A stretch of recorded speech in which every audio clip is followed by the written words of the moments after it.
Hello my dear friends, this is a PaintyKat. My name is Catherine.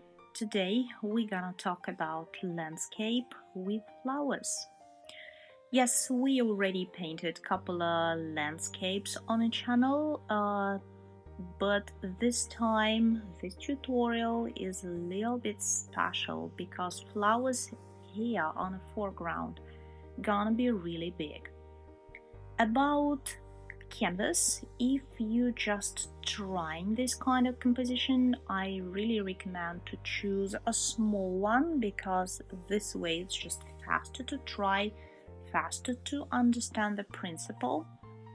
And from where to start? First of all, we have to check references as usual, and you can find some on my Patreon. Links you can find down below.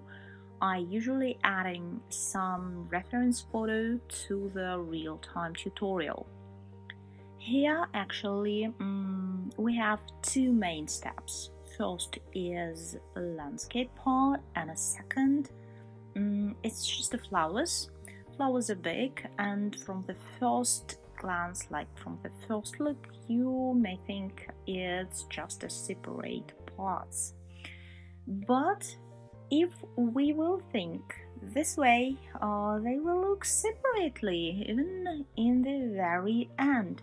How to connect them together? It's what tutorial about.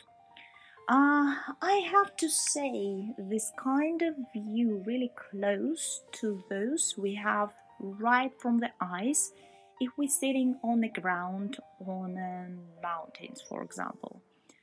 This way flowers are really close to the eyes, but also we can catch a beautiful landscape in front of us. Real-time tutorial going for 1 hour and 20 minutes, and there I'm giving all the comments about painting techniques, brushes I'm using and recommending to use, and about color mixing.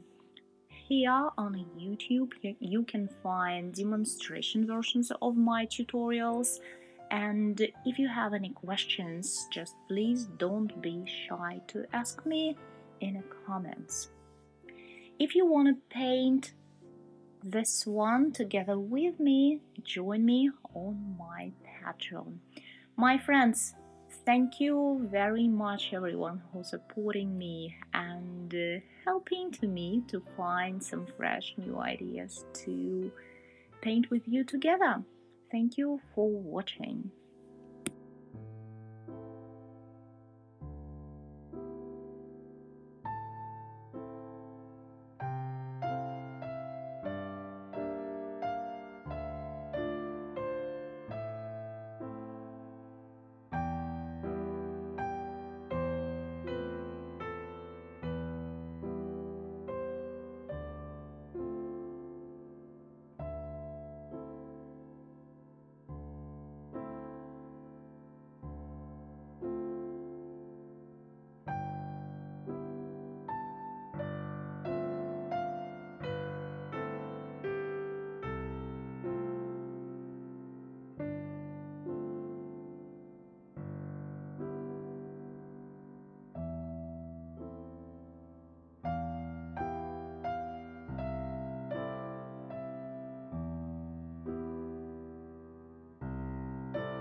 Even if demonstration version usually have just music on a background, here I wanna give a little notice about this last step. Look, landscape part already done, flowers the same, but these two parts still looking kinda separate from each other. How to connect them? Of course, we already used some tricks with the colors that helping with this connection, but the last touch is a little flowers. They're looking like just dots on a middle ground, but look how well they connecting different parts of the painting together. Hopefully it will help to you to create really balanced composition. Thank you for watching this little tutorial, for joining me. Subscribe if you like to paint and looking for new ideas. It was a PaintyKat. I'll see you on my next videos. Bye bye.